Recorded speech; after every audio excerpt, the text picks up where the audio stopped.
Hey there! Bob Forgas, Constant Gardener. Welcome to the OCGFAM show. Viewer questions for Scott and I. Try to keep it real while not getting canceled. Yeah. I did see we got a couple adult ratings. We did. Oh, yeah. It happens. It's your language. Adult. I don't think it was the language. It was. It was the language? Yeah, I think we F-bombed too many times in one show. Oh, fuck. Are you over 18? Well, you can say it once in a PG-13. Can ya? Yes. You ever seen, what's that movie? It's John Travolta. He plays Chili Palmer. It's, it doesn't matter what the name of the movie is, but it's a movie within a movie kind of thing, and they're talking about it. And he's like, have you heard you can only say the F word one time in a PG-13 movie? I say, fuck that. That's the last time they say it in the whole movie. Oh, now we're out. Now we're R-rated. I'll pinch it. Well, we're, straight PG. No, you double F'd, so now we're into the R. We are into the R's. Maybe NR-17. Might as well show a tit then. Oh, God, now we got canceled. You just offended the whales. Oh, the whales are tougher than you think.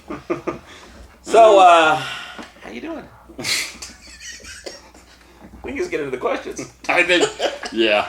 Backyard horticulturist says, I've added a couple of CBD ladies to the garden this year, and I've been giving them Roman regimen with Bloom Chaos, and it's the feeding program for all the other ladies, but I'm curious on any combination suggestions of the additives, or just use the Spartan regimen for the CBD ladies, as I could just unnecessarily wasting food aside from taste preferences and diesel expression. So, when people are doing CBD, like actually growing CBD plants, well, what is their aim there?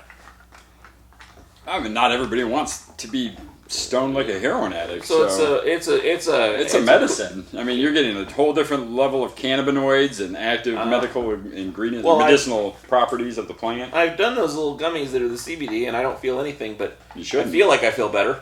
Well, there's a placebo effect for sure, but there is a healing effect from CBD, and a lot of these folks, I'm getting older, and if I partake in something that's in the 20 to 30 mark of THC, I'm not comfortable anymore. I'm like sitting there looking up, black helicopters, guys looking at me. Mm-hmm. So the nice thing about a nice CBD is that you still get to enjoy the product and doing it, but you get the medicinal portion, and you don't get the head. It's like a cigar. It's an enjoyable ritual in and of itself. And you still get something from it. There is a calming to CBD. There's a mellowing. It does help kind of equalize everything. So and a lot of these breeders are making some really phenomenal... It's kind of like O'Doul's is to Miller.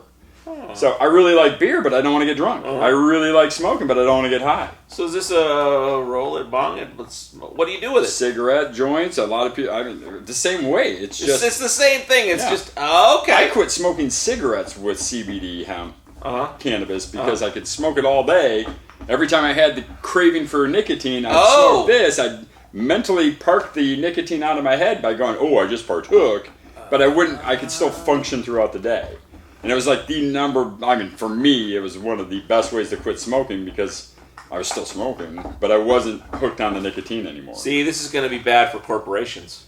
And so because when they legalize it, guess who's going to be growing the most CBD? Philip frickin' Morris. They'll have it right next to their green cannabis. Marlboros, you betcha.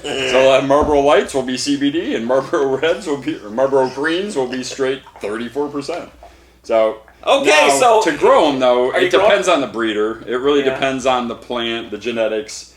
I got guys who treat it very similar. I don't think they require nearly the nutrient load as a photoperiod cannabis.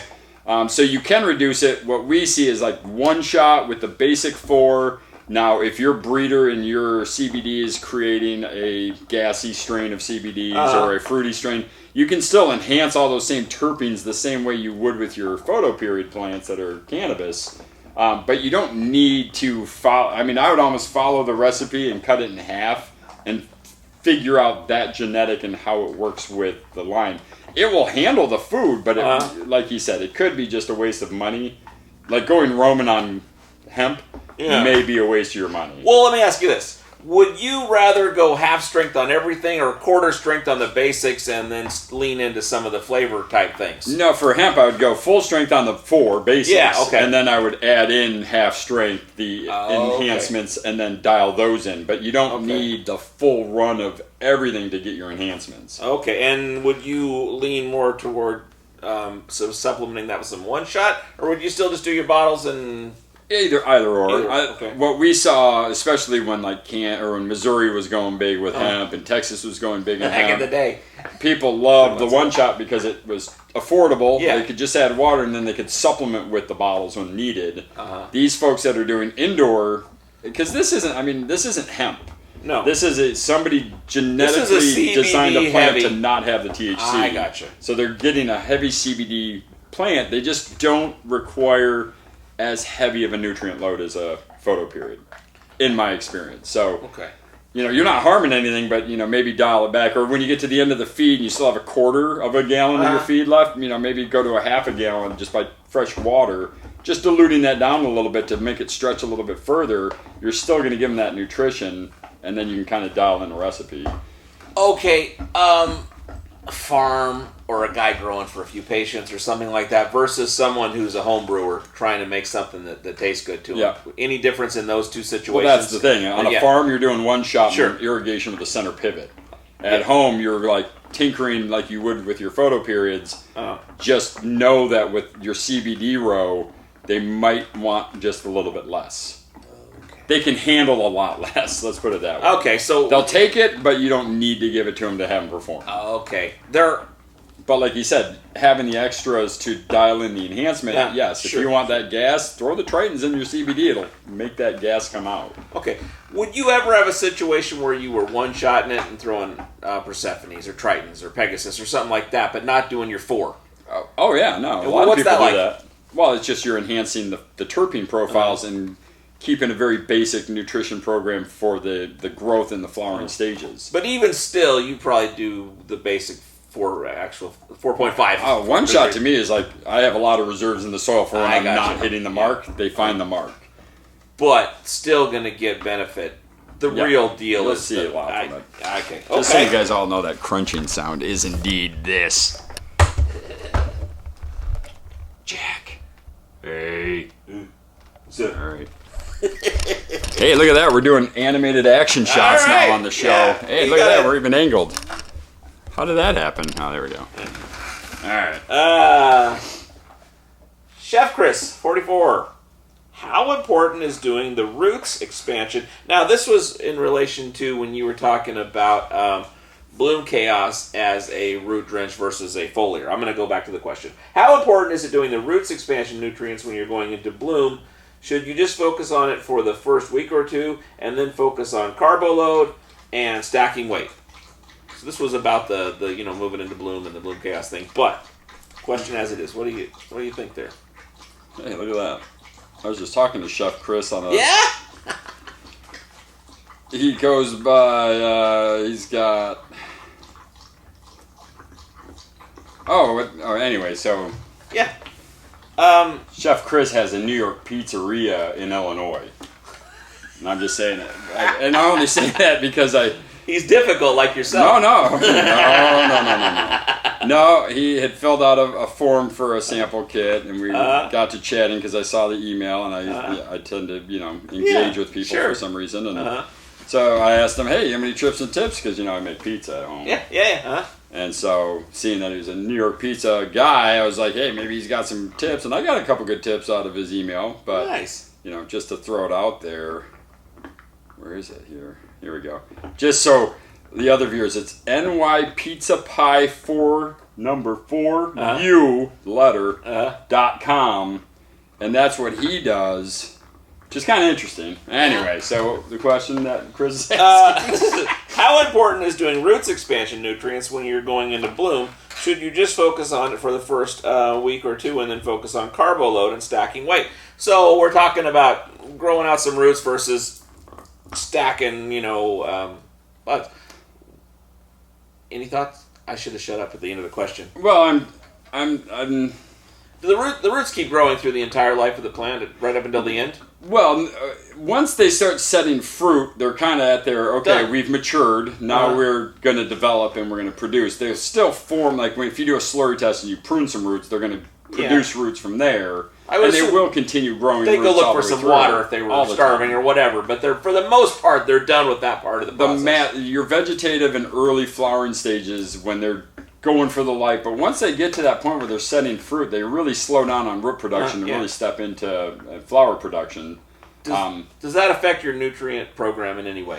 Well, a lot of the things we use for root development, like the phosphorus in bone meal, the phosphorus in all of the flowering products, those really are for root development, but they also correspond directly with flower development. So there's not a whole lot you need to change. The one thing I do recommend doing is changing the nitrogen program so you're not promoting more, lateral growth, more vegetative growth in that mid-flowering stage. But front-loading, our recipe pretty much is dictating the plant's age, maturity, and how much food they're getting throughout the entire veg cycle.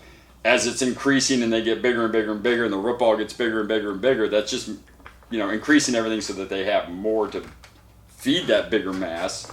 I don't even know what I'm saying anymore. Well, the things that grow your skin also grow your teeth and hair. That's it. The phosphorus and the calcium are part of every cell development in the plant. And the calcium phosphate in bone meal is doing just that. It's making the roots and making the flower sites and making the stem and making the leaf. There's no really dialing it down. Like, the root development will dial itself down when it needs to dial itself down. Like, I'd stop using mycorrhiza third week into flowering because I don't need to develop any more mass because then you could just rip bound yourself out of soil. Okay. We'll hit that one again next week. Yeah, I know what you mean. Yeah, it's a good question because it's. Well, you still need the nutrition though. Your general nutrition, just carbo loading in second or third week in a flower to the end, you're going to miss out on all the amino acids, the proteins, the enzymes that they need to continue developing the flower sites with the carbo load. The carbo load's great to make them sweet, resonated, glistening with crystals, but you still need to have your base nutrition there for the plant to perform. We eat a little different than a baby does. An old guy eats a little, very old person eats a little different, but it's all kind of the same food. Well, but even like the old guy, you narrow it way down, he's only eating soup, while in our old guys, they're only getting bone meal. So, the full recipe's done, we're just going for the finish. But at the beginning, we have to be gentle on how much we give them because they're not developed, they're not mature, too much will stunt them, too much. I've got one towards the end that I've been working with, and my anal guy from the East Coast that I talk about, we finally have gotten to a point where we think we've discovered a huge issue that he's been dealing with, and it's been frustrating for him especially. But we'll touch base because I saw another question in here that talks about it, so I'll hit it then. Okay! Filio Farms. When Scott says seeing the lack of N proteins, would he expound upon that? When should N start to be reduced before bloom? I cut Medusas at day 18, and I cut Gaia at DD on day 28. On day 48 now, and they are killing it. Any benefit or detriment to cutting these inputs earlier? No, he's not killing those on day 18 of veg. It said that, but I'm guessing flower. I would think. Maybe he's nuts. But he... the question... See, this is when you hit the questions cold. It's good and bad. Yeah, no, maybe we should... Actually look through them a little bit. We should read a few of these. Not so much rehearse as just be somewhat prepared in any way whatsoever. Maybe we've gone into a new... Well, because before bloom, when should... Would you ever cut Medusa? Ever cut Medusa? Yeah. Up until the end when you cut everything. Remember, like with the cookies genetics and these ones that stay, they're nitrogen... They find nitrogen in the air, so they stay green all the way. We've talked about reducing nitrogen like Medusa. The Athenas having a nitrogen protein amino acid. The Demeters, which is chelating nitrogen naturally from the soil. So a lot of those we start cutting out weeks 3 and 4 in bloom, so the plant can actually go through a fade and go into the fall cycle. Because if they're always grabbing nitrogen, they stay green all the way to the end. And for some people, that flavor is pretty terrible. I mean, they taste the chlorophyll in the plant. Is that a vanishingly small group, or is that common? Well, the cookies genetics alone, that right there, you put them into a place, and then the Gorilla Glues put them in their place. They all love nitrogen, or they at least assimilate nitrogen really easily into their plant, or into the cells. So, I wouldn't promote the reduction or removal of nitrogen in the veg cycle, especially in our line, because it's so low. Yeah. Medusa at 2%, and that's in concentrate. So that's 2% is in the bottle. When you dilute it down, it's like 0.0002. So you're not getting a ton of nitrogen, but for veg, you kind of need it for that development if you're trying to grow a nice, bushy, solid plant. So before bloom, I wouldn't cut them out unless your plant you front-loaded nitrogen in your soil, you're using guanos and manures. Then, cut these things out in veg probably the week or two before you go into bloom, because you have so much nitrogen already in your soil. But if you didn't front load your soil and you haven't powered up a super soil, I wouldn't get rid of any of these nitrogen sources until you get into 1 or 2 weeks of flowering, if you want to remove them. And even then, I still promote the use of like Athenas and a lot of these products all the way into the mid to late bloom, depending on your genetics. Same as the other thing, it's still food for a living thing. For what the plant may not even exactly want, there might be a bacteria in SLF or a Photoplus bacteria or a fungus that wants to use that, and they can take it, break it down, and then convert it into something more usable for the plant that would actually want. So, would you also say that plants like us get used to stuff, and when you give it to them and then take it away from them, they can be unhappy? A lot of them, I mean, you start building up their metabolism rate or their ability to eat, and then all of a sudden say, I decided you don't need that much anymore. They may not agree with your decision, and they might start failing or showing just on lack. principle. So, it's we like the full, what do you call it? The balanced meal. Well, but when you go to the buffet, here's the buffet. Let the microbes do the work, and the plants kind of absorb what they need. Well, I guess that's maybe a big point of it too, is that we're overthinking this. When the plant knows what it wants, and if we give it what it doesn't want, it won't eat it. But if we don't give it what it wants, it will be unhappy.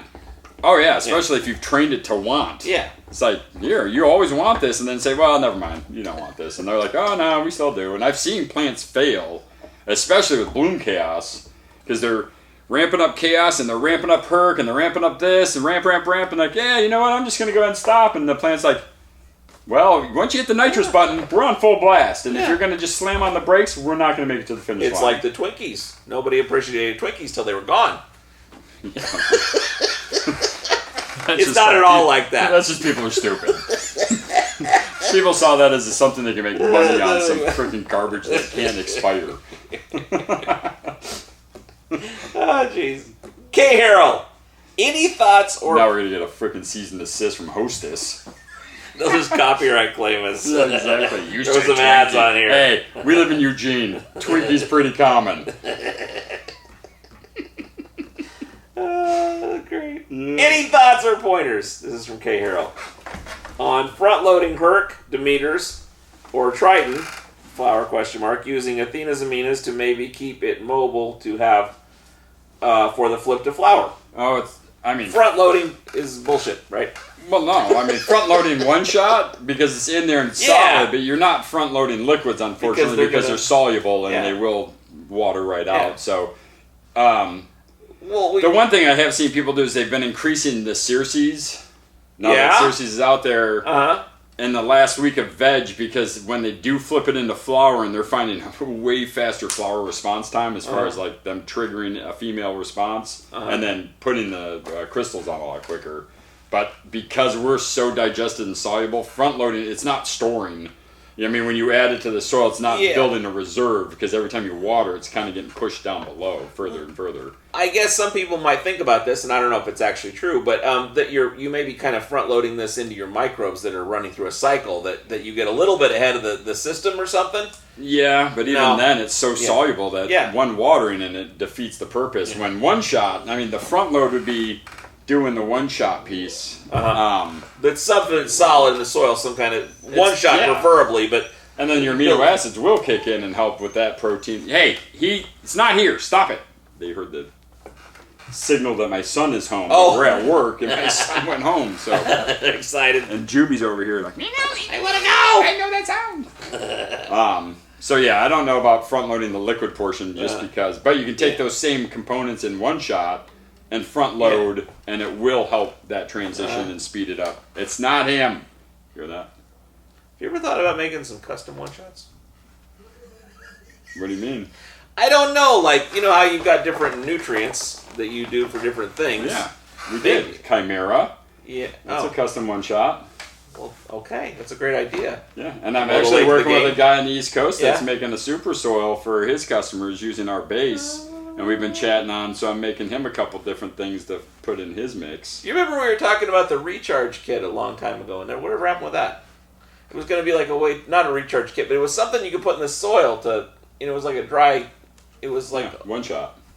Was what that was? No, it was after one shot. Oh, that's what one shot ends up being. Then we had a stupid show done by somebody else who then created this giant recipe of things that ended up being just a big giant potassium nightmare. So, one shot has been one where people are finding that it's a nice, well-balanced recharge in their soil, and then not to be mistaken with recharge the microbial product. It's just a reboosting of the soil or a reamendment. But the one shot's been pretty well balanced. The big thing is with Chimera now, if you want to recycle that soil or reboost it back up, then checking the pH and the ppms before you do so. And a lot of times we're finding, because of the nutrients, our water sources, and the removing the alkalinity from the soil throughout a grow, throwing that Chimera in at that time, not everybody's going to need it, but if your pH is in that 6 range or lower after a full flower cycle and you're done, then putting that Chimera in will help bring that soil back into the mid-6s, high 6s, so when you go to feed again, or you go back into planting, you'll have a pH-balanced, alkaline-rich soil. So, you buy a bag of soil and you use it. This makes it closer to the new bag of soil.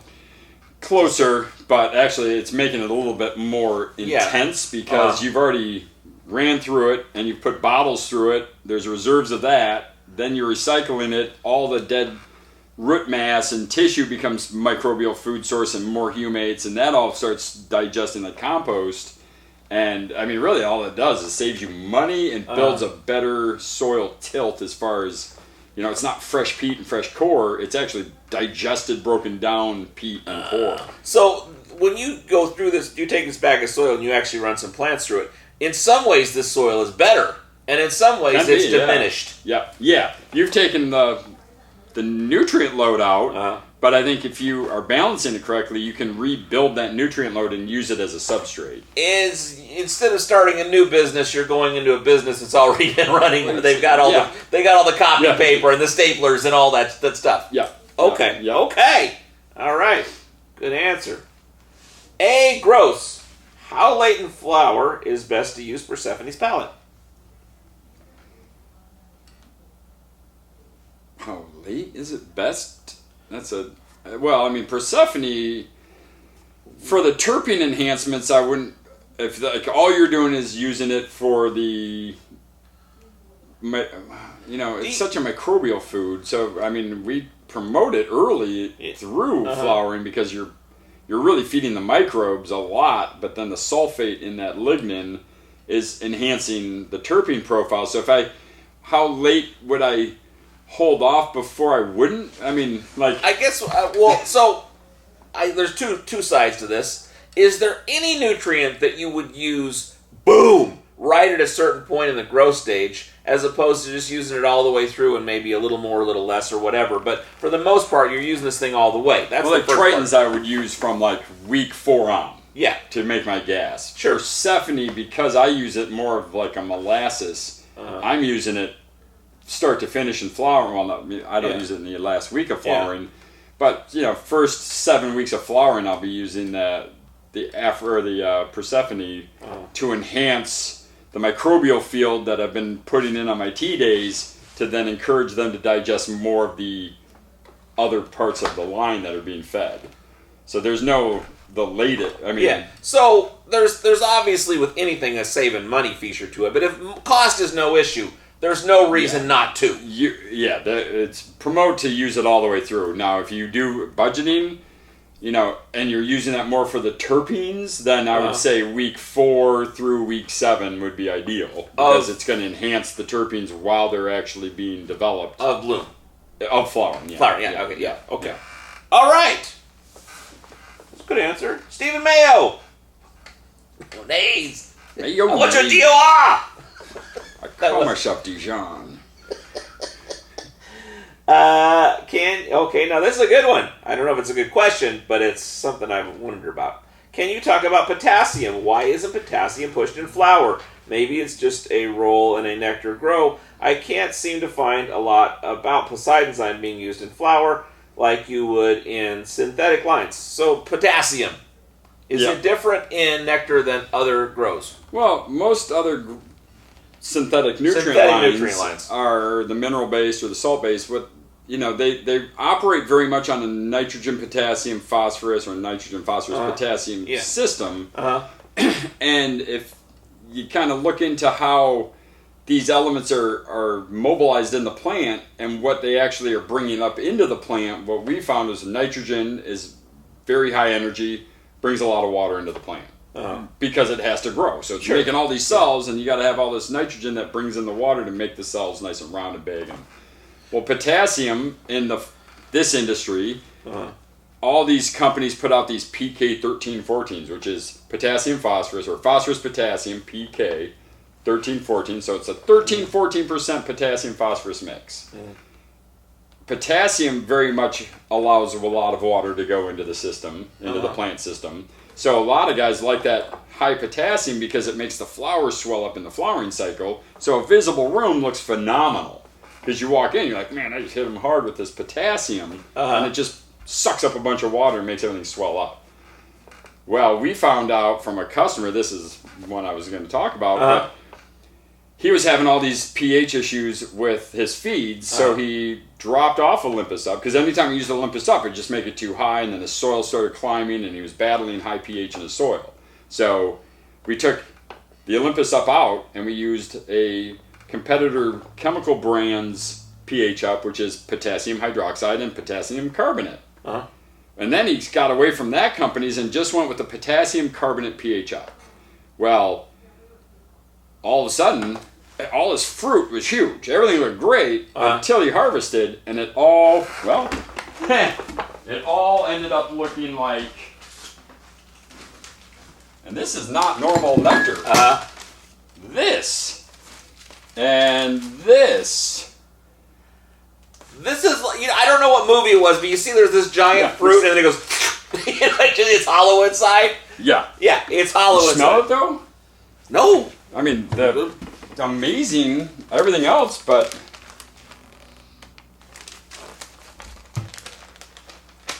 that's like basic. Am I right? Well, you're smelling 5 different kinds at once. One in here, let's see. And I'm not a good smeller. Me neither. That's what's funny. I have a freaking face or head injury, so I never smell anything, but I mean, to me, they smell very nice. Oh, okay, yeah. It's got that. But embarrassing. Yeah. And, I would drive across the country and put a pistol in my mouth and be like, what the hell's wrong? What am I doing? So we started playing with a couple things yesterday on phone call, and I'm like, hey, just do me a favor. Because he's like, yeah, with the Olympus Up, I need, half a teaspoon, and it takes me from 5.5 to 6.5. Because it's just so reactive. But when I use this other potassium carbonate, now remember the words potassium carbonate, calcium carbonate is what's in Olympus Up. Potassium carbonate is in his pH Up, and it takes about 50 mils to do the same thing 5 mils of Olympus will do. So if I'm at 50 mils of potassium carbonate reacting to the acids in this food, converting all that potassium from a carbonate into a bicarbonate, we're adding 2,000 parts per million of potassium. Everything swells up. Everything looks great on the vine. You cut it down and it turns into dust. Because it's just water. all water. Oh, so wow. It's been a very frustrating. So he's like, I'm going to make a video that says, the importance of calcium carbonate in Olympus Up. People don't realize that Olympus Up is our driving force for weight, for alkalinity, for calcium uptake. It is the driver, but the pH is so high it can't be a food. So we made everything else to react with the carbonates in calcium carbonate to make that into an available bicarbonate driving force. We think of Herc as being the calcium, and it is to some extent, but the Olympus Up, is so... The Olympus Up is literally... Here's the calcium and your phosphorus and calcium out of your bone meal, and Olympus Up is literally the rocket that takes it there. And without that rocket, you put it on any other carbonate form, you're going to enhance that uptake of potassium, nitrogen, calcium. By converting a carbonate into a bicarbonate through the acid reaction, you're going to have just a ton of water being brought into this plant. So the base 4 plus that was kind of a paradigm that was in place to make it make sense to people. It was somewhat described that way, when in fact, it's... we never... until Pig had his issues with alkalinity and low pH soils, did we start describing it this way. Before, it was just the only natural non-potassium hydroxide or potassium carbonate pH up adjuster. Plus, Frank, being a calcium guy, his whole thing was like, how do I fix things like koi ponds without killing my fish, doing it naturally without a ton of potassium? So he created these calcium carbonate hydrolyzed Olympus Up to basically change the pH in the water enough to kill string algae, but without hurting the fish. And so then we found out, boy, you react that to a 5.5 pH of Olympus Up, Herculean Harvest, which is great. Plants can't eat it because it's 5.5. You bring that pH into the 6.5, so now all this calcium phosphate and all this calcium carbonate has converted to a bicarbonate because of that reaction. Now you've got this giant driving force of calcium and phosphorus going into the plant. And we don't want that with potassium on that level because we are focused on calcium, amino acid, cell building. We're building everything on protein, nitrogens. And if you have healthy microbial field and you've got healthy uptake in the plant, they're accessing all the potassium we feel they need from the root zone, from cocoa fiber, from a good compost. Or if you really need it, then kelp will be our answer to a potassium because it's given us not only the kelp, is not only giving us the potassium, but it's giving us the, some growth regulators naturally occurring in seaweeds. It's giving us the trace minerals that those things absorb and create. But it's giving us a much more calmer, natural booster of bloom than a PK booster will do in our line. PK booster in our line is just pure salts, potassium phosphate. It's phosphorus, it's monopotassium phosphate and monopotassium phosphorus and potassium carbonate probably. Anyway. So, a couple of things. One, this is like, when you're doing chemistry with 3 elements, it's a much different thing than when you're doing chemistry with 70 different things. Well, and so every bit of it's chemistry. But I guess what I'm saying is that when you've got some very concentrated chemicals in a synthetic thing, the changes you make to that are very obvious of add some magnesium or add some potassium. But when you've got this on a much more natural, for lack of a better word, level, it's a much more subtle thing. And no, very much so. And at the process that we make them into liquids, we're not dumbing them down, but we're taking the edges off of their intensity by blending them into these different blends of elements that we've mixed together. And we're very conscious that when we're mixing all these ingredients that we're not putting in, contradictive elements that are literally like, hey, we're going to add a little of this and a little of this and then create rocks. Because when you create all these different foods and you add all these different elements into these liquids, the chemistry will just lock them up just by scientific chemistry. It will say, Well, when you take calcium and you add it to this sodium, it's now nothing.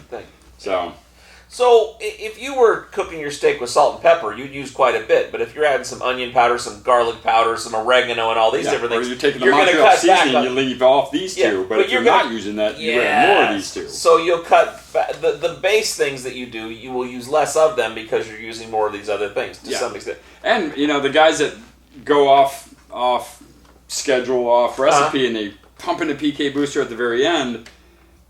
The most we hear back, or the biggest report is, man, I took what was smelling sweet, tasting sweet, and looking sweet, and I put a bitter taste to it.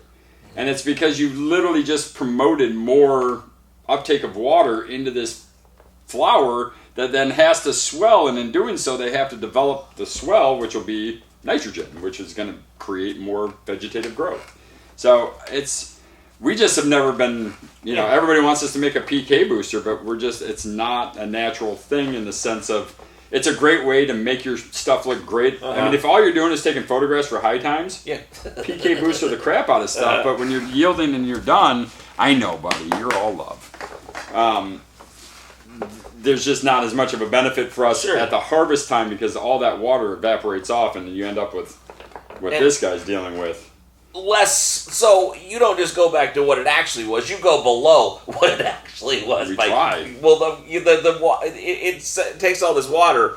That's detrimental to it, not just a fake. It's not just pumped up. And if you have bad environmental issues in your room or outdoors or in Oregon where we're not done yet, but it's freaking gonna be misting and cold for the next 10 days.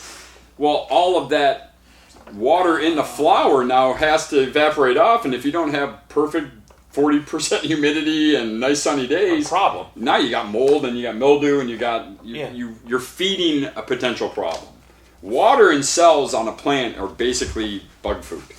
Nitrogen's a bug food, and when you pump a ton of potassium in there, it's literally sending out, hey, we got weaker cells here, we're full and juicy, so come and get us. But if you're sending just a ton of calcium carbonate and bicarbonate and calcium phosphate, you're building a much denser cell, not nearly as much water in the cell, so the pest pressure doesn't necessarily see it as much of an easy meal as they would if you have PK boosters and high nitrogen foods. You want to walk like you're going somewhere when you're in a bad neighborhood.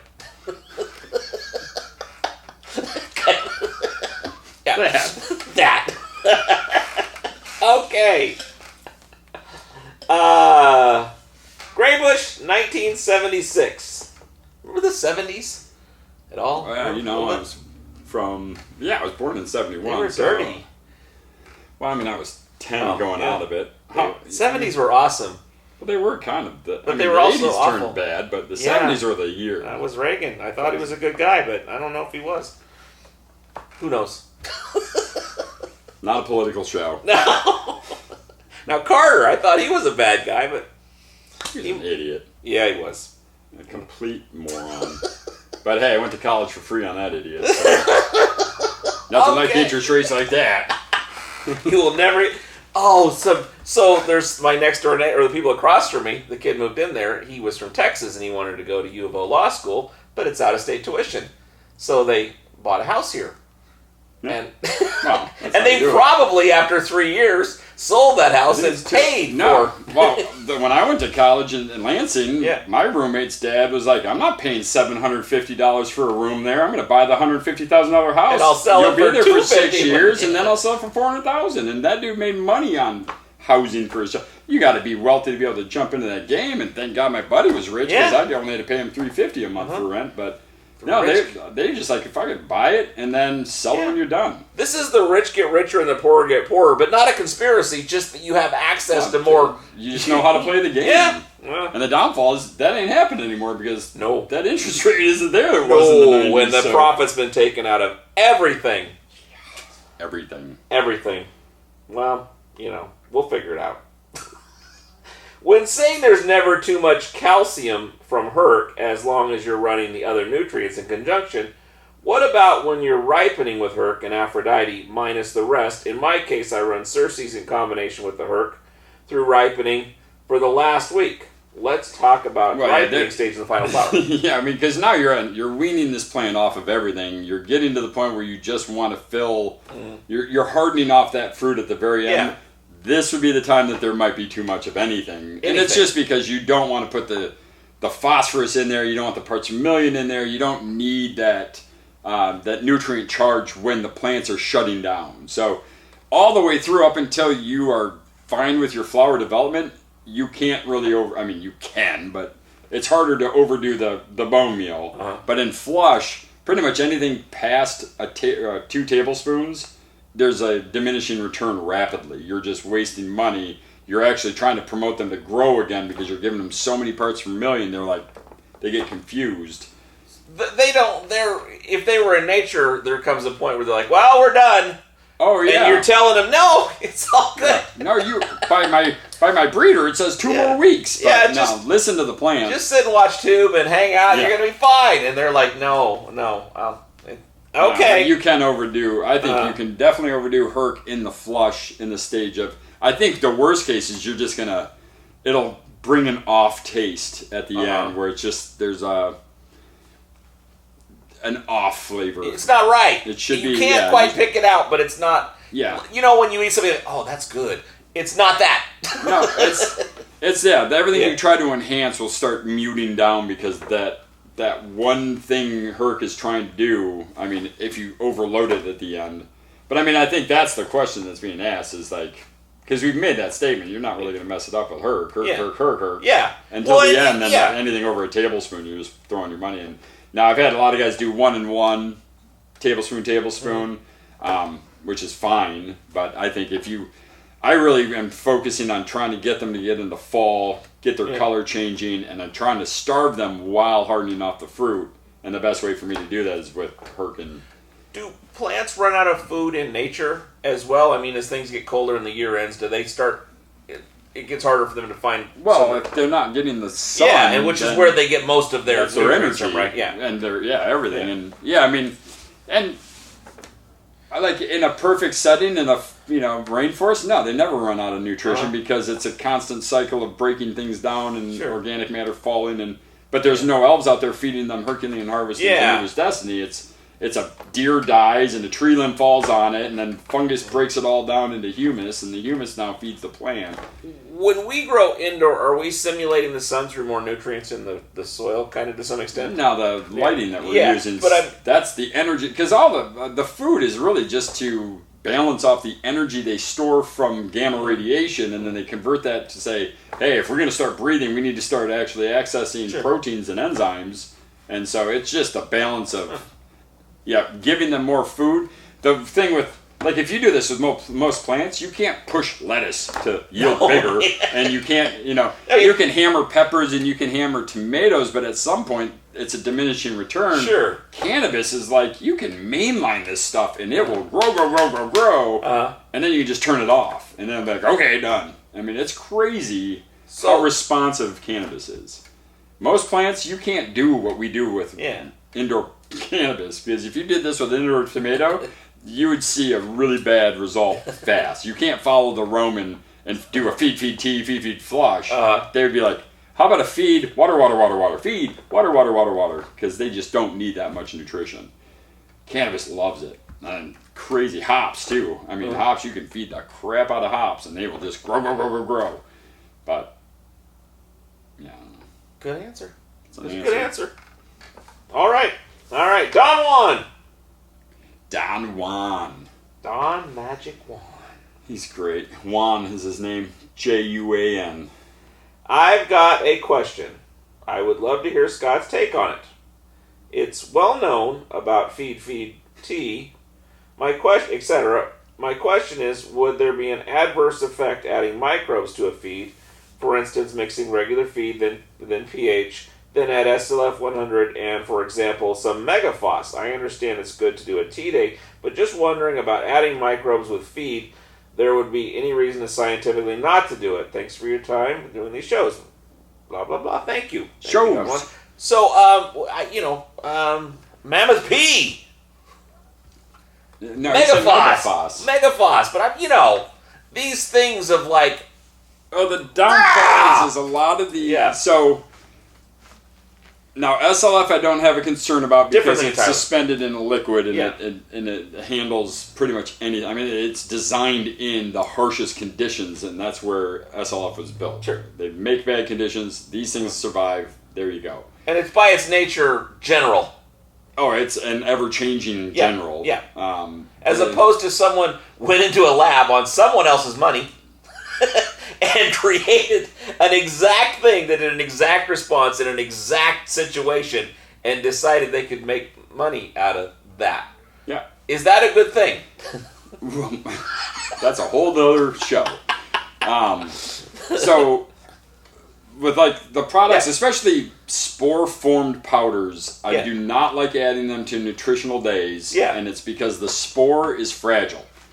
It's the spore, not the bacteria that is in the spore, not the fungus that will come from the spore, but the actual spore mixed into 1,500 parts per million of nutrition that could cook the spore. As opposed to getting a little water on it so it wakes up and goes, sup, let's do this. In the soil with oxygen, a little bit of protein, some aminos, and then they can start breaking it down and then colonizing the soil versus trying to wake up in a...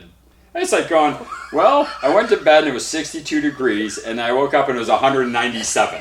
It's like the Matrix when it gets shot out of that thing. Yeah. It's like, what's going on, guys? That's what would happen to most of them now. Like Photo Plus, because the way it's made, it's not in spore. They're actively living.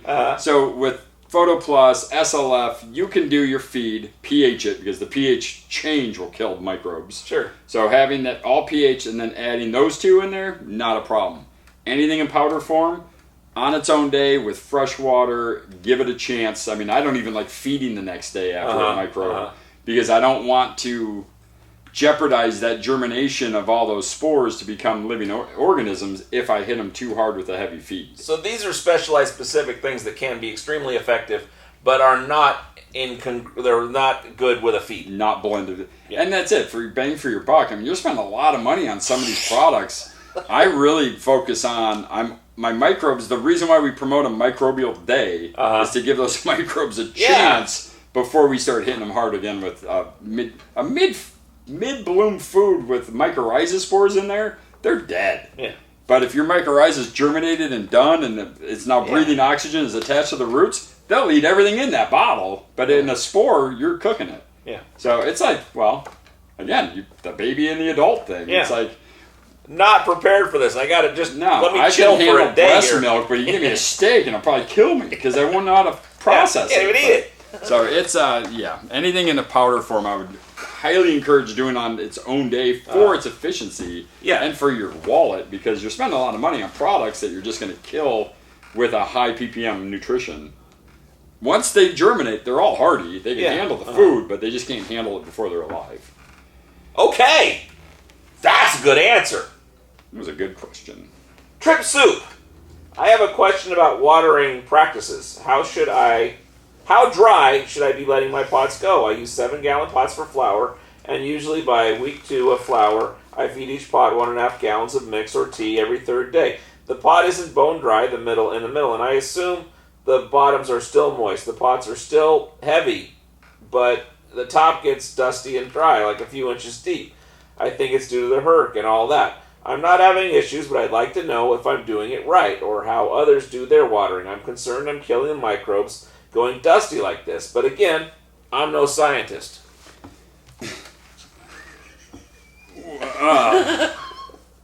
I'm sorry, I was thinking about something entirely different. I was thinking about Tommy Boy. You can crawl up the cow's ass, but I'd just soon trust the butcher. You're retarded. I know. No, with the gas scene. Oh. You eat a lot of paint when you're a kid? Yeah, why? That's a tough question. It's because my problem with that question is that I don't want a lot of people to take the question as gospel, or the answer as gospel. Well, I guess how would you approach it is how you approach watering. If you had no experience, if you were trying to just... Less is more and more often. Yeah. And that's I'm a less volume, more frequently. and then gauging it. I don't like doing the heavy soaking because I'm afraid of the root rot in the bottom half of the strata of the soil when it gets too wet. But generally, I don't like bone dry soil because it does. As you can suffocate your microbes with overwatering, you can dry them up and kill them through being too dry of a soil, especially your mycorrhiza fungus. So I like to kind of maintain a moisture. One of my growers, he now has a scale in his room. And he brings in a brand new bag of number 4, weighs it, writes it down, and he goes, "That's the perfect moisture content." So I'll feed, and then when it gets back to this weight, then I know that it's ready. But in the years that must go for you to get a feel for this sort of thing, you would do less more often to be safer. And you can in always time, give them water, but once you give them too much, you can't take it away. And really, once you get into bloom, if you do it right all through veg, once you get into bloom, good luck keeping them hydrated all the way through. You just got to keep them watered because you've developed such a root mass from feeding them correctly in the veg cycle. But if you overwater in the early stages, you get behind you can't get ahead of drying them out again. You over soak the soil early when the root this is your root and here's your container, and you soak all this down. That's wet until it evaporates, but it has to evaporate through 20 inches of soil, so that's not happening. It has to evaporate through the walls, but you're in a hard pot, that's not happening. So it needs to be drank. And if your root's this big, it's not going to drink. And then my fear is that these roots, they don't want to go into that swamp. So they're like, man, we'll just come up here and go to the sidewall. And then this is always super dry because there's oxygen here, but down here there's no oxygen because it's a swamp. So they never, and I've had so many customers like get done, rip their root ball out and like, where's all my roots? And you find out that, overwatered too early. They, it's usually an overwatering in the earlier creeped out stages. by that soil. They don't want it. It's, No. You're not going to dive into a 40-foot deep cavern in the ocean without a snorkel. No. So these guys are in the same boat. So I think the key to over and underwatering is the earlier stages in the veg cycle to not overwater then so that you can overwater in the bloom cycle because you're going to have to because of root development. If you run on the drier side in veg, the roots will keep developing to search for water all the time.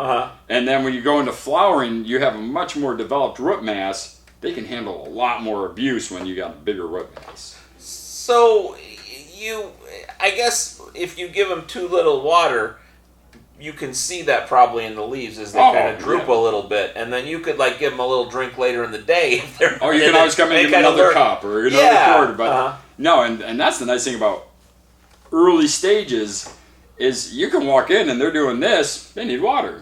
If they're doing this, then they got a calcium deficiency, something else happened. But if they're just going from here to here every day, then you can kind of monitor your water consumption. And if you water them in the morning, you check in there right before you go to bed, and they're all kind of, thirsty. Tomorrow when I go to water them, I'm going to increase it by 4 more ounces per plant and give them just that little bit more. And you slowly increase the volume over as they develop and mature. If the plants aren't mature and you wanted to give them a ton of water, they're not using it. So you literally are... may be in there for the rest of your grow. It sounds like a lot of these guys have really heavy bottom soils, really dry top soils. And to me, I have a feeling a lot of that's because of the earlier stages when they weren't developed.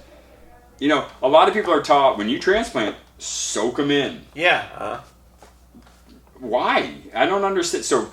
when you put a brand new plant in there, get rid of all the oxygen in the soil by adding so much water, it's a swamp. And then the plant will never want to grow into that.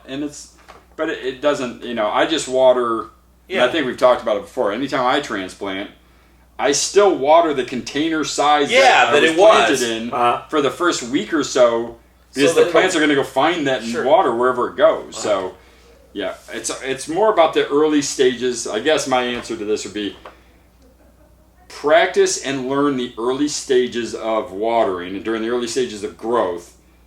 And if you can dial that little bit more frequently, then you can really start pushing them harder in the flowering cycle. And I hear his concern because if you're dry here, am I, if that's drying out, is my mycorrhiza drying up? Is my bacteria dying off? Luckily, you're in a lot, so there's some down here. But you're right. It becomes a kind of a problematic situation. You can still, everything will be fine. It'll still develop and fruit out, but you may be lacking yield because you're not developing roots down into that deeper cycle or deeper soil. The more roots you have, the more everything you have. Well, and this plant doesn't have any neighbors if he's in one pot. Yeah. Like a tree out in the yard, there's another tree that can drink that water, but he's got to deal with all this water, or it's just going to sit. Yeah, exactly. You don't have the whole earth to work with you on drainage. You've got 10 gallons of drainage, and if it's not draining, it's there and it's a swamp. What do you do if you swamped it out and you know you swamped it out? Foliar feed the heck out of it until I get way more drying. I turn my temperature and my dehumidifier up a little bit. So if I'm at 70, I might even go up to like 80, 82. We'll let the dehumidifier kick on a lot faster. And like when you hit 50, turn on just to try to dry out the room to start promoting that evaporation, and then very minutely feeding the top dry, dusty surface while foliar feeding the tops to keep them fed while they start drying out the soil. But man, I've had many crops where I just get to the end and going, well, overwatered this run because my yield is down. Everything's fine. They'll get all the way to the end, but I'm not getting weight. I'm getting larvier flowers because of my overwatering practices. So I've just had to learn how to do it right in the veg cycle. And really, you figure out watering and veg. After that, they're hardy as heck. Good answer. Great answer. All right. Sticky Rick. How can we incorporate Cerce's serum into bloom strategies? I'm very interested in trying Cerce serum. What can we expect? At what point in flower should we start and stop using it? What is Cerce serum? That's the pork bone. It's the pork bone meal. Yeah. So it's kind of like Herc, but you found that it's not like Herc in some ways. Well, it is enhancing different terpenes for one thing. The solubility is phenomenal, so that's awesome. We haven't added the gum in it, so it's not as thick, so it won't build up on the soil surface as much. So is it a replacement for Herc? Is it an addition to Herc? Is it a specialty? I see it as an addition. A lot of people, I know we've said it before, the reason why we made it is so we could get our product line out of the country without bovine in it, and it's just pork instead. But then we started seeing what people are seeing in their terpene profiles, what they were seeing in the availability is phenomenal. Some of the things we've heard are things like, I started incorporating Cerces in the last couple of weeks of vegetation to help that transition into flowering, and then they see faster flowering times and responses. So we're seeing quicker sexing of the plant. We're seeing trichomes develop sooner than they normally had with just the Herc. So a lot of guys are doing the 1-to-1 so they can enhance that part, and they're just basically getting another week of flowering. Out of an 8-week cycle, if you're not seeing flowers till day 10, that's 10 days of just transition. Well, if these guys are seeing them, day 3 or 4, they're like, oh man, I'm already seeing trichome development and a sex.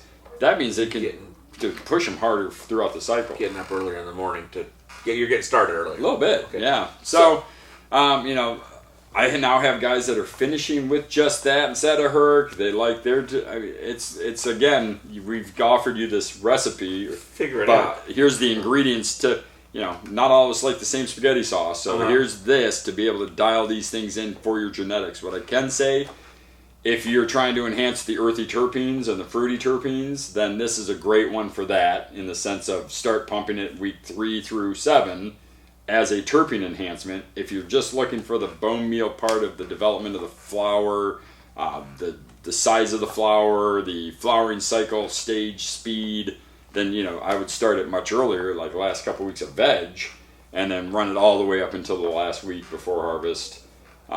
I've yet to do it as a finisher by itself. I still like Herc and Afro, but there's a lot of guys running it that way too. So is this more a Demeter's Athena's thing, or a Pegasus Persephone Triton's thing, or what is it? Is this more in the line of the base nutrients and additions to those, or is it more in the flavors and things like that? Because it could replace Herc in a sense. If you really didn't want to do cow stuff, this would replace the Herc piece, and we'd see very similar outcomes, but we'd see a different terpene profile. and we'd see a whole different solubility. How does it differ from, say, Demeters or something where you're getting some more calcium, but different calciums are... That's the trick, is what in pork in that bone meal, because it doesn't look the same, it doesn't digest the same, it doesn't, there's nothing that reminds us of bone meal when we're using the pork bone. It's like a steak and a chicken. They're different. Yeah, it's very they're the same, different. but they're very different. Yeah, and so, I've always liked the bone meal because I've yet to find a plant that doesn't just go, oh, man, every time you give me that, I feel good. Any plant. Yeah, but this is like almost the same in that regard of it helps build structure, it helps set flowering stages, it helps the mycorrhiza grow, it helps the root development. We're really, there's no downside. No, it was so awesome we decided to make a alkalinity fixer, but then add that as a bloom enhancement, because most people in our line are seeing their pH drop in that second, third week in bloom because of their water source. And so everyone is, well, then I have to water at 8 pH with Olympus up, and you're like, don't do that. Yeah. Because if you do that, you're not feeding the plant, you're just trying to correct this pH. So we made the Chimera for people that were running into alkalinity issues because, if you're using RO, rain, or bad well water and it's stripping all the calcium and the pH out of your soil, it looks great in veg, but once you start going into bloom and they stop wanting the nitrogen and are starting to focus on calcium phosphate, well, it's not there. And so, that's I think, where did I just lost that train of thought? That's crazy. If you had started with Cerce's, would you have still made Herc?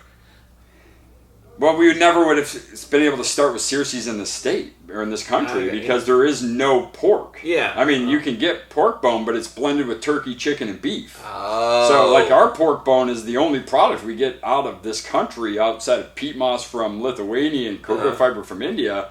The pork bone comes from New Zealand because it's the only place that has pork-specific processing.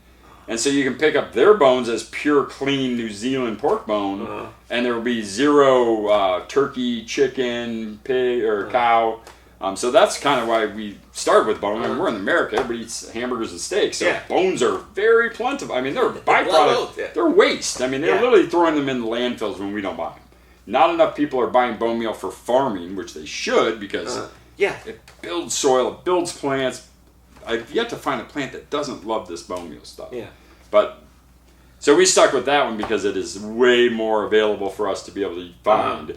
But man, after we got our hands on pork and finding out how fast it digests, how fast it solubilizes, how fast it breaks down, we're like, holy crap. So, back to the Chimera. Yeah. That's why we liked it so much. We don't put bone meal in Chimera. Yeah. We put pork in it because it is...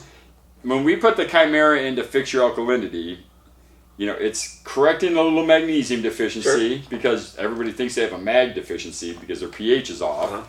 So we fix their pH by giving them a fast little bump of dolomitic lime, which is, magnesium oxide. Magnesium oxide and calcium carbonate is dolomitic lime. So there's a little percentage of that. The rest is calcium carbonate from limestone. And then we put a big punch of pork bone in there. So when you start watering that in, you scratch it in, it's just like one shot. We made little pellets. That soluble pork starts breaking right down. It starts feeding the mycorrhiza and the bacteria. They start eating the dolomitic lime, which then charges the plant, gets it green, fixes the magnesium problem. Now the pH in the soil is now balanced. And so from that point on, anytime your pH wants to drift, the limestone breaks down and buffers the pH of your soil, so it's always maintaining that mid-6 to 6.8 pH. Now in the Midwest, I got a bunch of folks going, well, I see they have Chimera, I'm just going to put it in. It's like, your soil's already at 7. Yeah. Now you put a mega pH booster in there, so now you're at 8. So now they're fighting that because it's never going to come down because you can't give them enough acid to bring that 8 back down to 6.4. So, and I don't know how to get it out to every store out there because, the distributor model is garbage right now and nobody's educating anybody. No. So, without them tuning into the show, which most guys are too busy to tune in, and I don't blame them, there's 1,000 of these stupid shows out there. But this is when the customer is so important because I've had customers watch this and like, hey, hey, GrowGen Illinois, here's the reality of this product. Don't put it on people that aren't having pH issues because it will screw their pH up way too high. And we've had growers go around and educate their stores. So at least if you're a grower and you're buying Chimera from your store that actually, bless their hearts, picked it up, thank them, but educate them on what it is, or encourage them to watch episode number 20-something at the end. Yeah.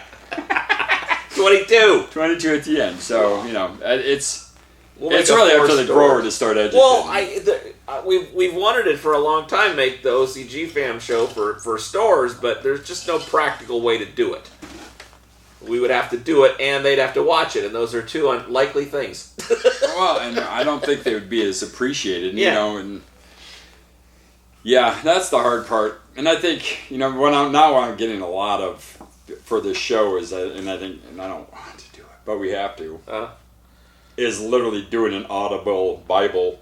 Yeah. And just going through it, because I need to respond. I just found an email in my spam that I brought over into my actual mailbox, but it's a person who has volunteered to do the typing of it and wants to be a part of that OCGFAM and the collaboration of doing the typing. But as I'm talking to this poor guy, he's like, hey, because I spent a lot of time with this gentleman troubleshooting things online and really figuring things out, but he is a tech wizard. And so he's already formed a website. It's nectargrowers.org. Nice. That when we start doing the Nectar Bible and we are going through it page by page audibly on video, then we can start hyperlinking things like, and here's a foliar feed, and then we actually do a foliar feed somewhere else. It should be like a comic book. Where it's simplified down into. Right. But I guess links. A cartoon. We should have a cartoon. But now we need an animator, and they're not cheap. So now, if we have enough growers that are wanting to be a part of that part, I think if we're doing this, but we're going through Medusa. Medusa's an episode. Medusa gets broken down, and then we do some Medusa stuff on the side, like foliar feeding or how to do a Gaia corrective flush. We only have to do it one time. We have a link on the org site. So... And he also, bless his heart, has downloaded every single and archived every single episode. So when we get discontinued, then we already have it on the org site. Wow. And then he's got all sorts of different servers, and then we got Discord guys and all this stuff. So I think we're starting to learn this transition to becoming a more self-sufficient.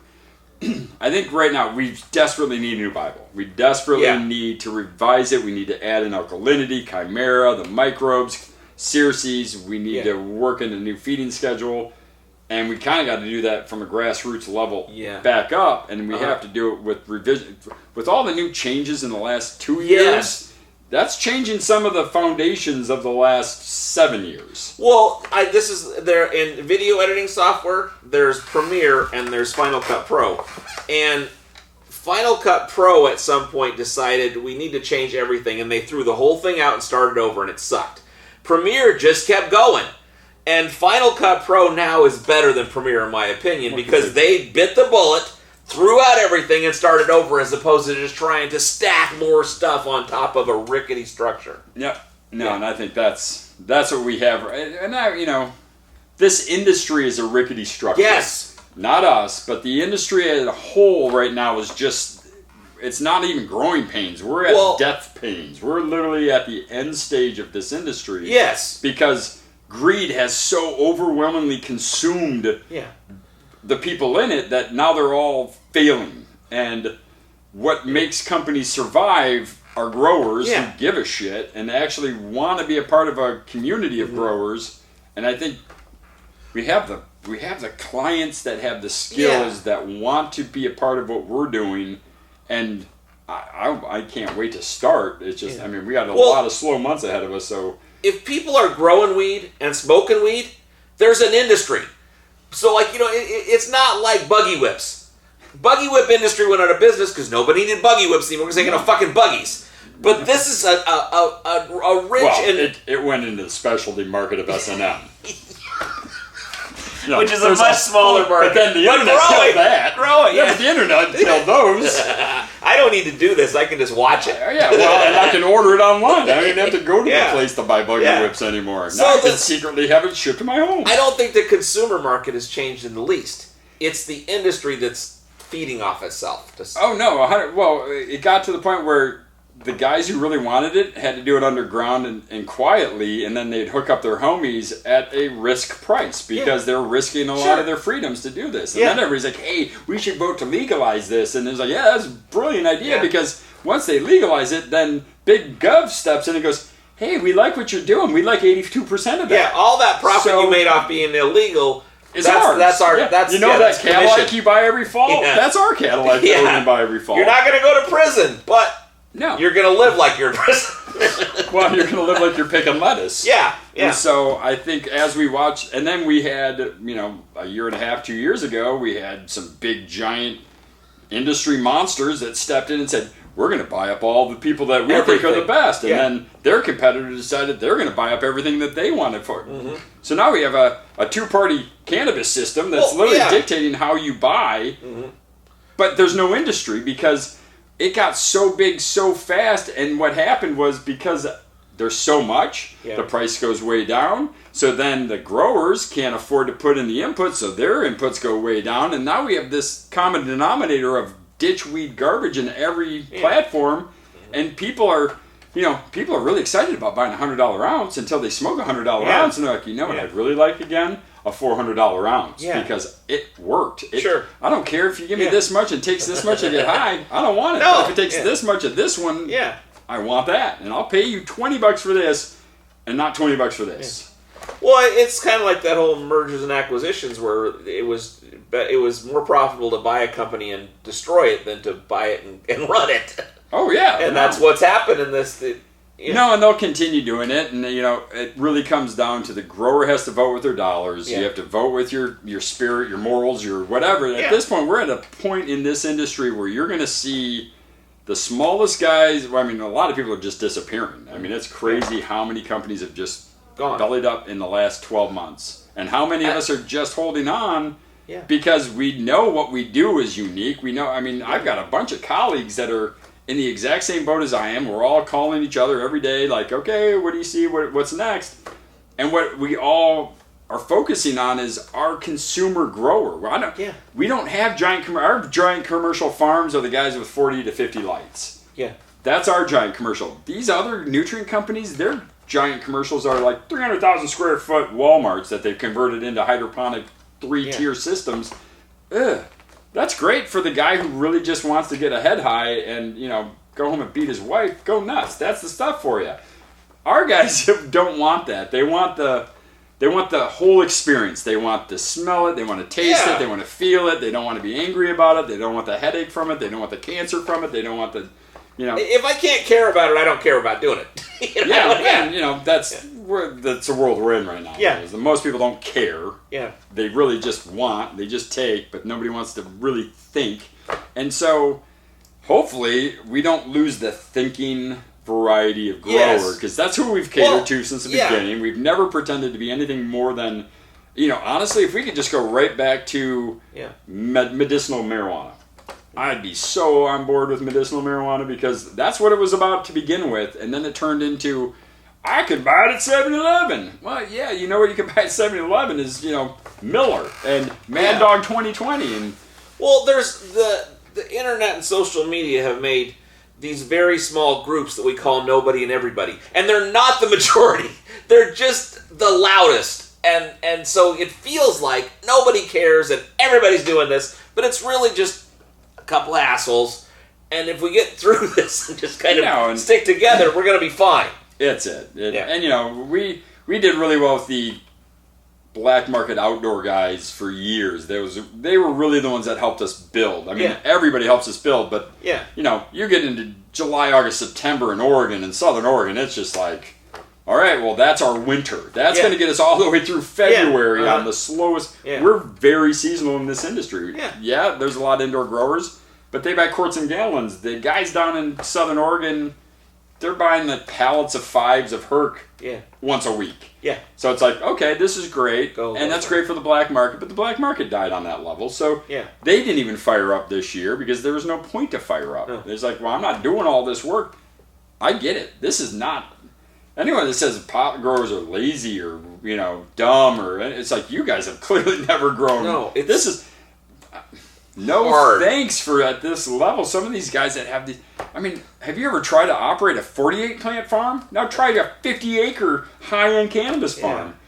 I don't know how half these guys... I mean, the passion and love some of our farmers have to do what they do, I don't blame them for not planting one single seed this year because I'm not doing it for $200 a pound to put out grade A anything. Yeah. And anybody that says they have grade A at $200, then they have some kind of magical...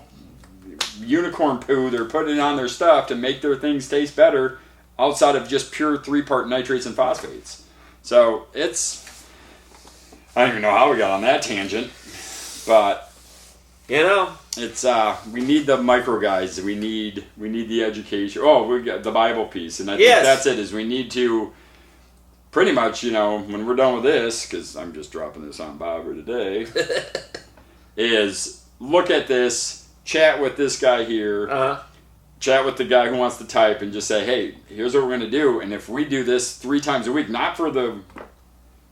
but to start building an hour or 2 a day where we start breaking down the Bible and then going back through and then just revisiting it, then we can start putting these shows up again. Yeah. But we can kind of do them like we're 3 shows ahead or 4 shows ahead and be filming the 5th show. Yeah. And that way we can be watching what people say here and then start bringing that into show 6, 7, and 8 of the Bible. Yeah. But we are getting ready to. I think we're getting into the slow season where I think we're going to get to the point where we're like, all right, let's start just knocking these out and hammering out a new Bible for next year.